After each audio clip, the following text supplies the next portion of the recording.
오늘 누가복음 본문에는 예수님의 공생의 첫 번째 설교, 공생의 취임식의 첫 메시지가 기록되어 있습니다. 이 처음이라고 하는 것은 굉장히 중요합니다. 이 설교는 고향인 나사렛 회당에서 했으며 그 설교의 반응에 대해서도 누가는 상세하게 기록해 놓았습니다.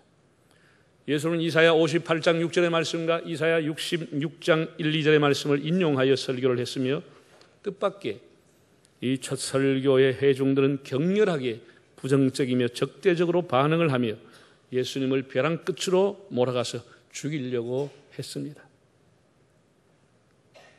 결국 예수님은 선지자가 고향에서 환영을 받지 못한다고 말씀을 하시면서 고향 나사렛을 떠나가시게 됩니다. 예수님의 첫 번째 설교를 중심으로 그 설교의 내용과 반응에 대해서 묵상하면서 하나님 주신 은혜를 받고자 합니다. 먼저 설교의 내용입니다. 예수님의 설교는 뭐였을까? 그 설교의 내용은 주로 성경을 인용한 것이었지만 설교의 전체적인 내용은 나와 있지 않습니다. 구약 성경을 인용한 내용이 중심으로 기록되어 있지만 그 설교는 대단히 충격적이었습니다. 온갖 정치적이며 종교적이며 경제적으로 억눌려 있던 이스라엘 백성들에게 예수님은 눌린 자에게 자유를 주시겠다고 말씀했습니다. 물론 그것은 구약에 나오는 성경입니다. 그러나 더 중요한 것은 그동안 이 성경을 인용한 사람도 많았고 이 성경을 가지고 기도한 사람도 많았습니다. 하나님 우리에게 언제 눌린 이 자에게 자유를 주시겠습니까? 언제 우리가 포로에서 벗어날 수 있겠습니까? 그런 기도를 드리며 그 말씀을 인용한 사람이 많았겠지만 중요한 것은 예수님이 그 말씀을 인용하시면서 이제 이 말씀이 너희에게 응하였다라고 하는 선포였습니다. 이제 이 말씀이 여러분에게 성취가 됐습니다 라고 하는 말씀이었습니다. 누가 감히 어떤 사람이 이 눌려 살아가는 사람들에게 여러분의 이 눌림은 끝이 났습니다. 여러분은 이제 해방이 되었습니다. 이 말씀이 이제 성취가 되었습니다. 이렇게 말할 수가 있겠습니까? 4장 18절에서 21절을 다시 한번 읽어보겠습니다. 주의 성령이 내게 임하셨으니 이는 가난한 자에게 복음을 전하게 하시려고 내게 기름을 부으시고 나를 보내사 포로된 자에게 자유를 눈먼 자에게 다시 보게 함을 전파하며 눌린 자를 자유롭게 하고 주의 은혜의 해를 전파하게 하려 하심이라 하였더라. 책을 덮어 그 맡은 자에게 주시고 앉으시니 회당에 있는 자들이 다 주목하여 보더라. 이에 예수께서 그들에게 말씀하시되 이 글이 오늘 너희 귀에 응하였느니라 하시니.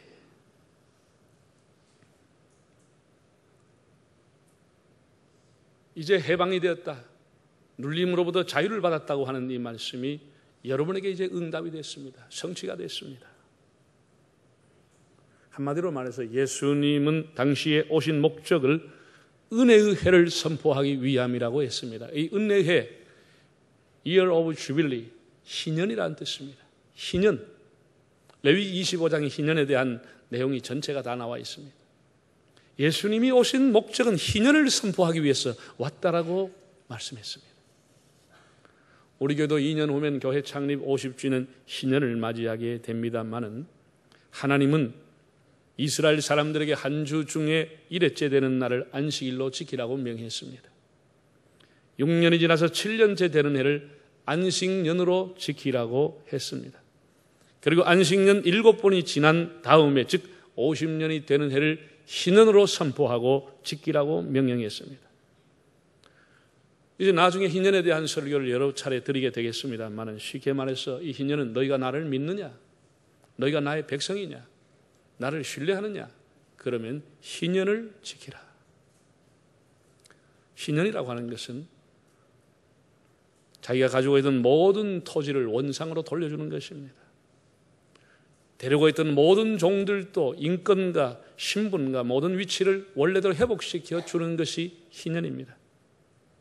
손실을 계산하지 말고 따지지 말고 희년 정신 그리고 희년을 지키라고 하나님이 말씀했습니다. 그러니까 기득권자들이 굉장히 이 말씀에 거부 반응이 일어나겠죠. 자기가 쇠 빠지게 벌어가지고 벌었던 모든 땅과 토지들 원상으로 돌리라는 것입니다. 원주인 돌려주라는 것입니다. 자기가 데우고 있던 노예랑 종들도 다 풀어서 원래 그 집으로 돌려주라는 것입니다.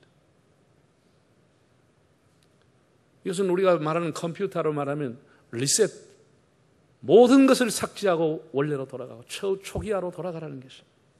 이게 엄청난 명령이죠. 이것은 안식년의 휴식과 휴지의 뜻을 넘어서 인간사에 일어난 모든 차별과 사람에서 살아가면서 오는 불평들과 빈부의 격차와 지식의 격차와 모든 신분의 격차를 원점으로 돌리라고 하는 사회 안전 구조망의 원형의 제도입니다. 지금 이 지구상의 선진국들이 경쟁을 하듯이 자기 나라의 인권과 복지와 평등을 슬로건으로 내걸고 있지만 아무리 공평한 사회를 주장한다 할지라도 모든 것을 원래대로 돌아가라고 하는 이런 희년을 선포하는 나라는 없습니다. 땅의 주인이시고 천지의 주인이신 하나님만이 이런 명령을 가능한 것이지 어떤 사람도 모든 것을 그 오늘 주인에게 돌려주라 그렇게 할 수는 없는 것이죠. 한마디로 예수님이 왜 오셨습니까? 예수님 스스로가 밝히기를 희년을 선포하기 위함이다. 즉 회복, 하나님과의 관계 회복, 사람과의 관계 회복, 새로운 출발을 위해서 주님이 오셨다고 선포를 했습니다. 능력껏 벌고 재주껏 챙겨서 자신의 배를 채우고 자식들에게 많이 물려주는 것을 미덕과 자랑으로 꿈으로 살아가는 현대인들에게, 물신 숭배 사상에 흠뻑 물들어 있는 현대인들에게 이런 것은 낭만적인 유토피아예요. 현실을 몰라도 너무 모르는 일이라고 해서 휴지처럼 취급할 것이 희년법임에도 불구하고 주님은 이 희년을 선포하기 위해서 왔다라고 했습니다. 하나님은 시대를 초월하여 서로 경쟁하고 다투지 않고 소박하지만 사람들이 평화롭게 살기를 원하십니다. 경쟁이라고 하는 것이 인간사회에 없을 수 없지만 지나친 경쟁은 소수의 이긴 자들에 의해서 그들만의 리그에서 마음껏 즐기겠죠. 그러나 밀려난 사람들은 박탈감과 열등감과 생애에 대한 경외심이 버려지게 되고 전쟁터로 변한 사회에서 마음이 항폐해서 냉소와 비소와 비난과 원망과 불평을 하며 한 생을 살아가게 됩니다. 거기에 나라고 하는 존재는 없고 은사와 사명, 보람, 행복이라고 하는 것은 없습니다. 자신에 대한 생의 경외심도 없고 다른 사람에 대한 생명에 대한 경외심도 없어 자살하든지 남을 타인을 죽이는, 오히려 보복과 분노와 절망과 같은 냉기만이 있을 뿐입니다. 이미 우리 사회가 위험하다고 하는 것은 여기까지 와 있다는 뜻입니다. 서로를 세우지 않으면 우리는 다 같이 불행하고 서로가 생명을 파괴하고 생명의 경계를 버리게 되는 그런 처참한 광경이 일어날 뿐입니다. 예수님이 오신 것은 이렇게 눌린 자를 자유케 하려고, 할렐루야, 눌린 자를 자유케 한다. 이것이 바로 복음입니다. 여러분, 당시 유대라고 한 나라는 로마로부터 아주 강성 대국인, 군사 강국인 로마로부터 모든 것을 다 뺏겼고 다 억눌림을 받았어요. 그들의 재산도, 농사를 지으면 모든 곡식도 다 수탈당하고 그들의 주권도 인권도 다 빼앗겼어요. 과거에는 애굽의, 바벨론의, 아수르의, 페르시아의 그들은 수백 년 동안 억눌림을 받아왔습니다. 예수님 시대의 로마로부터 눌림을 받으면서 겨우 한 가지 종교의 자유의 보장을 받았습니다. 로마의 특징은 그 나라를 지배하면서 종교의 자유를 줬습니다. 그래서 그 사람들이 빨리 흡수가 됐죠. 그러나 그 종교의 자유라고 하는 것도 상당한 제한을 받았습니다. 유대 사회의 최고의 종교 지도자인 대제사장은 레위 반열 아론의 자손이 해야 됨에도 불구하고 로마의 입맛에 맞는 사람들을 임명을 했습니다. 종교 지도자를 임명을 했습니다. 그러니 사람들이 돈을 가지고 교권을 사게 됐습니다. 그런 딱한 처지가 됐습니다. 이렇게 겨우 종교의 자유를 얻어서 하나님을 섬겼지만 여전히 그들은 죄에 눌려 살아가고 있었습니다. 정치적인 억눌림, 종교적인 눌림, 군사적인 눌림, 영육간의 스트레스, 가난의 눌림으로 살았습니다. 그 눌린 자를 자유하게 왔다. 그리고 그것이 응하였다라고 라고 선포했습니다. 여러분, 현대인들에게 가장 누르고 있고 억압하고 있는 게 뭐지요? 스트레스라고 하는 겁니다. 사람들은 다 스트레스에 눌려 살아가고 있습니다. 스트레스에는 두 가지의 별명을 가지고 있습니다. 제가 책을 보니까 스트레스가 하나는 아주 극과 극의 별명인데 하나는 무언의 살인자라 이렇게 나와요. 무언의 살인자. 네. 소리 없이 찾아와서 사람을 죽이는 거예요. 스트레스가. 가랑비에 속옷 젖는다는 말이 있듯이 자꾸 이 스트레스가 쌓이고 쌓여서 큰 낭패를 보게 되는 것이죠.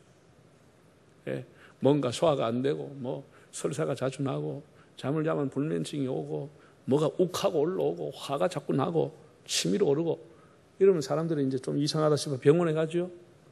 병원에 가도 종합검사하다 별 이상이 없어. 사진 찍어보지요? 사진에도 별로 나타나지 않아요. 그리고 뭐 괜찮나? 그러면서도 계속 무심코 스트레스는 쌓이고 가다가 어느 날 뻥 하고 터져버리는 거죠. 그래서 스트레스라고 하는 것이 무언의 살인자라는 별명을 갖고 있어요. 그 다음에 또 다른 별명은 그와는 아주 반대되는 개념인데 인생의 양념이다. 스트레스는 조금씩 있어야 된다는 거예요. 인생의 양념이라는 거예요. 여러분, 아무리 영양가가 높다고 그래도 양념이 안 들어가는 음식 먹을 수 있습니까? 그러면 간이 안 좋은 사람이나 특별한 사람 외에는 양념이 없는 음식을 사람들이 싫어합니다. 양념이 들어가야 맛이 나는 거예요. 스트레스가 뭐냐? 인생의 양념이다라는 거예요. 그런데 그걸 한번 생각했어요. 뭐 때문에 양념이라고 그랬을까? 여러분, 우리 학생들이, 여러분이 중고등학교 때 학창시절에 제일 스트레스가 뭐죠? 예? 예나 지금이나 제일 스트레스는 시험이고 성적입니다. 그게 제일 스트레스죠. 그 다음에 스트레스가 요즘 애들은 외모라든지 이런 게 나오지만 옛날에 우리 다닐 때는 애인이 있느냐 없냐. 그것도 굉장히 스트레스입니다. 다른 놈은 있다는데 자기는 없으면 좀 이상한 인간 아닌가 왜 이래 됐냐. 이래가지고 그것도 굉장한 스트레스죠. 다른 사람 짝지어 가면 열받지요. 자관 예나 지금이나 모든 사람 학생들이 받는 스트레스라고 하는 것은 시험이고 성적이라는 거예요. 그런데 제가 생각해 보니까 평소에 학교 다닐 때는 별로 스트레스 안 받습니다. 성적에 별로 관심 없습니다. 공부 별로 안 합니다. 그러다가 이 날짜가, 시험 날짜가 정해지고 날짜가 정해진다고 해서 스트레스 되는 게 아니고 다가오면 스트레스가 되는 거예요. 그래가지고 며칠 놔두고 불이 붙어가지고 이제 친구들하고 모여가 밤새도록 공부합니다. 스트레스가 엄청 올라가면서 능력과 효과도 엄청나게 올라갑니다. 그때 밤새기 한 그 정도 실력이면 세계를 제패할 능력이 있지만 지나고 나면 다 잊어버리죠. 공부하는 것도 잊어버리고 공부할 마음도 없어지고 딱 그때 버린 거예요. 스트레스는 엄청나게 많지만 효과는 엄청 일어나는 거죠. 그래서 스트레스가 양념이구나. 그 말이 이해가 됩니다. 또 우리가 살아가는데 어떤 동기를 부여한다. 그 사람을 조금 자극해준다. 스트레스 있어야 되는 거예요. 그럼 어떤 목적도 생기고 새로운 마음의 각오와 다짐을 갖게 되죠. 그러나 일반적인 스트레스를 가능하면 안 받아야 되겠죠. 그 사람이 무언의 살인자가 되느냐, 인생의 양념이 되느냐, 결국은 그 사람의 마음가짐과 태도에 달려 있습니다. 우리 예수를 믿고 좀 느긋하게 하나님은 합력해서 선을 이루신다라고 하는 이것만 하나 믿어도 굉장히 스트레스에서 여유가 있고 자유로울 수가 있습니다. 지금은 힘들고 어렵지만 분명히 이것도 언젠가는 내게 좋은 양념이 되고 내 인생의 기초가 될 것이다. 그런 믿음. 예수님이 이렇게 스트레스에 눌린 우리를 자유하게 하러 오신 것입니다. 열등감에 눌려 살아가는 사람을 자유하게 하러 오신 것입니다. 또 눈먼 자를 다시 보게 하신다라고 했습니다. 재물에 눈이 멀어 영혼을 보지 못하는 자, 사욕에 눈이 멀어 명예를 보지 못하는 자, 탐욕에 눈이 멀어 초심을 보지 못하는 자, 이런 사람들을 다시 눈을 떠서 가치관을 새롭게 발견하기 위해서 주님이 오셨다고 말했습니다. 이렇게 예수님은 오신 목적을 희년을 선포하고 모든 것을 회복하고 모든 사람에게 새로운 기회를 주고 하나님과의 관계를 회복하기 위해서 오셨다고 선포를 했습니다. 엄청난 설교였습니다. 문제는 이 설교를 들은 사람들의 반응이었습니다. 아멘 하고 받은 게 아니었죠. 성경 한번 보실까요? 4장 22절, 23절, 28절 30절을 차례로 보겠습니다. 그들이 다 그를 증언하고 그 입으로 나오는 바 은혜로운 말을 놀랍게 여겨 이르되 이 사람이 요셉의 아들이 아니냐. 예수께서 그들에게 이르시되 너희가 반드시 의사야 너 자신을 고치라 하는 속담을 인용하여 내게 말하기를 우리가 들은 바 가버나움에서 행한 일을 네 고향 여기서도 행하라 하리라. 또 예수께서 그들에게 해당에 있는 자들이 이것을 듣고 다 크게 화가 나서 일어나 동네 밖으로 쫓아내어 그 동네가 건설된 산낭떠러리까지 끌고 가서 밀쳐 떨어뜨리고자 하되 예수께서 그들 가운데로 지나서 가시니라. 이게 반응입니다. 은혜로운 말을 놀랍게 여겼다. 처음에 이렇게 반응이 나면 놀랍게 여겼다. 놀랍다. 이 말 헬라어 뜻은 다우마조라고 하는 헬라어의 뜻은 마태복음 21장에도 동일한 단어가 기록되어 있는 거기는 기이 여기더라.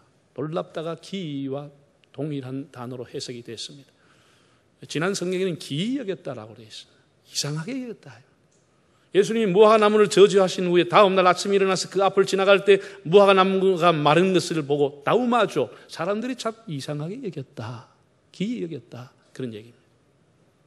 예수님이 이렇게 이 말씀이 응했다고 할 때 사람들의 반응이 뭐냐? 반신반의하고 이상하다. 아닌데. 에이, 그럴 리가 있나? 이렇게 얘기했다는 거예요. 그러면 사람들이 뭐라 속담을 인용해서 예수님에게 도리어 예수님을 공격한 거예요. 속담에 말하기는 의사야 네 자신부터 고쳐라라고 했는데 가버나움에서 뭐 기적을 행하고 그러지 말고 이 고향에서부터 한번 해보시지. 이런 얘기입니다. 쉽게 말해서 돌팔이 의사야 네가 남을 고치지 말고 네 자신부터 고쳐라. 그런 속담을 인용해서 사람들이 말하기를 이곳 저곳에서 당신이 말씀을 전하고 기적을 행한다고 하는데 그렇게 잘났으면 고향 나사렛에서 한번 해봐. 이게 예수님을 헐뜯고 조롱하고 험담을 한 것은. 뭐 잘났다고 비아냥거리고 헐뜯었죠. 요즘으로 말하면 예수님이 첫 설교가 나가는데 인터넷에 올라가니까 댓글이 달렸는데 악성 댓글이 10,000개가 달려버린 거예요. 순식간에. 때려치아라. 맷을 눌린 자를 자유케. 네가 뭐냐? 무슨 말씀이 응했다는 거냐? 그래서 예수는 완전히 이 사람들이 떡으로 만들어버린 거예요. 떡으로만 동네 사람들. 이 설교자에 대한 반응입니다. 지금은 설교자들의 순환 시대입니다. 물론 스스로나 선배들이나 대형 교회 불신의 탓도 있지만은 사람들이 별로 목회자를 신뢰도가 떨어지지요. 오히려 비난하지요. 뒤에서 험담하지요. 조직적으로 모여서 시비하고 공격을 하지요. 그래서 설교가 힘든 거예요. 설교하면 사람들이 뭐라 그러죠? 니나 잘해라. 말은 잘하네. 이렇게 비꼬는 것이죠. 의사야 네 자신부터 고쳐라. 네부터 그렇게 해라. 이렇게 하죠. 사람들. 그제나 이제나 2000년의 세월이 가도 사람들의 생각은 여전한 것입니다. 그 사람이 또 뒤에서 험담을 하네. 예수님은 니나 잘해라. 의사들을 또 지를 먼저 고쳐야 되는데 네가 잘하면 나사렛부터 해보지 뭐 어디 다른 데서 잘하냐. 이렇게 비난하고 험담하게 되죠. 여러분 사람이 험담하는 이유가 뭐죠? 심리학자들이 연구한 결과가 험담의 이유가 3가지랍니다. 첫째는 남보다 자기가 우월하다고 하는 것을 나타내기 위함이라는 것이에요. 내가 더 깨끗하고 내가 더 많이 알고 있고 내가 더 공이 큰데 저 사람 왜 저러냐. 그 사람을 대놓고 못 깎으니까 험담을 하는 것이죠. 내가 잘났다고 하는 것을 보여주기 위해서 그걸 깎아내리는 것이죠. 두 번째 험담을 주고받으면서 그 당시에 자기가 주목을 받을 수 있다고 하는 이유 때문에 험담을 용인하는 분위기, 남을 깎아내려도 동조하는 분위기, 그래서 거기서 자기가 마치 주인공이 된 것처럼 주제와 금도도 넘나들면서 주제없이 떠들게 되는 것이죠. 세 번째는 자기가 싫어하는 것을 정당화하기 위한 궤변이라고 했습니다. 자기가 중심이고 자기가 기준입니다. 저건 내 스타일이 아니야. 저건 내 방법이 아니야. 저건 내 생각이 아니야. 라고 하는 것을 정당화하기 위해서 궤변을 늘어놓기 위해서 험담을 하게 된다는 것이죠. 참 무서운 것이죠. 여러분 윌 로저스라고 하는 사람은 험담은 3사람을 죽인다고 했습니다. 첫째는 험담하는 그 당사자가 죽는다고 했습니다. 그 앞에서 고개를 끄덕이고 어쩔 수 없이 앉아있지만 그 사람도 돌아서면서 마음속으로 내가 없는 자리에서 저 사람이 나를 저렇게 험담하겠지 라고 하면서 마음에서부터 그를 멀리하게 된다는 것이죠. 둘째는 험담의 대상자가 죽습니다. 까마득하게 이 사건을 모르고 변명의 기회와 해명 기회가 없고 명예가 큰 손상을 받고 인격 살인을 당하는 험담의 대상자라고 하는 거예요. 세 번째는 험담을 듣는 사람들. 그 일방적인 정보와 얘기를 듣고 선입견과 편견을 가지고 보니까 인간관계가 다 깨져버리죠. 의리 때문에 동조 안 할 수도 없죠. 그 사람하고 관계가 다 깨져버리죠. 제3의 관계가 깨져버리는 것이죠. 험담하는 당사자, 험담의 대상자, 험담을 듣는 사람이 다 망하는 일이다 라고 말했습니다. 성경 잠언 20장에 솔로몬이 이렇게 말했습니다. 읽어보실까요? 두루 다니며 한담하는 자는 남의 비밀을 누설하나니 입술을 벌린 자를 사귀지 말지니라. 한담하고 헌담한다가 비싼 얘기입니다. 자, 예수님을 당시에 공격에 앞장섰던 사람이 누구였죠? 우리가 생각해 보는 것입니다. 그 사람 이름은 나와 있지 않습니다. 예수님 이렇게 벼랑 끝까지 몰아서 죽이려고 했던 사람의 주동자가 누굽니까? 우리가 상상해 볼 때 나사렛 회당장이었을 겁니다. 나사렛에 있는 율법 교사 랍비였을 겁니다. 거기에 서기관 이런 사람들이 한마디로 당시의 기득권자들이 자기들이 더 우월함에도 불구하고 어떤 사람이 나타나가지고 하나님 말씀을 인용해서 선포하고 사람들이 주목하게 되니까 이건 아니다. 이건 몰아내야 된다. 이것도 보면 우리 자리가 위태롭다. 그럼 우리 스타일이 아니다. 우리 스타일이 아니에요. 사람들이 그를 주목하게 되니까 자기들이 더 우월하다고 하는 것을 보이기 위해 가지고 뭐라 그랬죠? 저 사람이 요셉의 아들 아니야. 우리가 다 알고 있는데. 요셉의 아들 뭘 배웠다고 뭘 안다고 세상에 이렇게 사람을 덮어씌우고 공격하는 것이죠. 예수님을 공격하는 것이죠. 사람이 교만 중에 교만은 더 이상 배우지 않은 겁니다. 배움이라고 하는 것은 비움이 있지 않고는 배움이 필요가 없는 것이죠. 이 사람은 더 이상 배울 필요가 없다고 생각하는 사람들. 미안하지만 교회 안에서 더 이상 배울 필요가 없다고 생각하는 사람들의 부류 중에 하나가 모태신앙자들입니다. 어렸을 때부터 다 들었다. 다 알고 있다라. 그리고 약간의 신학물을 먹은 사람들. 인터넷으로 공부했든지 통신으로 공부했든지 어떤 신학 서적을 공부했든지 약간의 물을 먹은 사람들이 다 알고 있다고 생각하는 것이죠. 이게 굉장히 위험한 것이죠. 이 사람들이 예수님을 배척하는데 앞장을 서게 되고 거기에 부화된 그 주변의 사람들이 결국은 예수님을 벼랑 끝까지 몰고 가서 크게 화를 내면서 죽이려고 한 것이에요. 크게 화를 낼 일도 아닌데 크게 화를 내고 죽이려고 한 것이에요. 어떤 분은 이 부분을 해석하기를 이렇게 얘기했습니다. 이 나사렛 사람들은 예수님도 어찌할 수 없는 사람들이라고 평가했습니다. 정말 예수님도 어떻게 할 수 없을 완악한 사람들. 예수님의 첫 설교는 이렇게 끝이 났습니다. 굉장한 설교였지만 사람들이 죽이려고 하는 반응을 보였습니다. 사랑하는 여러분, 예수님이 이 땅에 오신 것은 그의 첫 설교에서 스스로 밝히셨습니다. 가난한 자를 부욕해, 포로된 자를 자유롭게, 눈먼 자를 다시 보게 하게, 그리고 눌린 자를 풀어 평안케 하기 위해서 오셨다고 했습니다. 이것이 복음이요, 이것이 복음의 능력입니다. 이것이 희년의 정신입니다. 희년이라고 하는 것, 새로운 기회, 새로운 출발, 신용과 인권과 모든 것을 회복하고 하나님과의 관계를 회복하는 희년을 선포하기 위해서 오셨던 예수님. 그 말씀이 선포됐지만 사람들은 설교에 대해서 부정적인 반응을 나타냈습니다. 예수님 앞에 통례 자복은커녕 비아냥하고 죽이려고 하고 험담을 했습니다. 우리가 하나님 앞에서 말씀 앞에 가난한 마음이 중요한 것입니다. 가난한 마음. 여기에서 여러분이 예배하는 이 자리가 어떤 사람에게는 일상이요 습관이 될 수 있지만 그리고 어떤 사람에게는 마지막이 될 수도 있고 간절한 기도와 소망이 될 수도 있습니다. 여러분이 듣는 설교가 어떤 에게는 무반응이요 비판이 될 수 있지만 어떤 사람에는 그 영혼과 그 가정을 살리는 생명의 말씀이 될 수가 있습니다. 하나님의 말씀과 설교가 여러분에게 능력과 구원의 길잡이가 되시기를 바랍니다.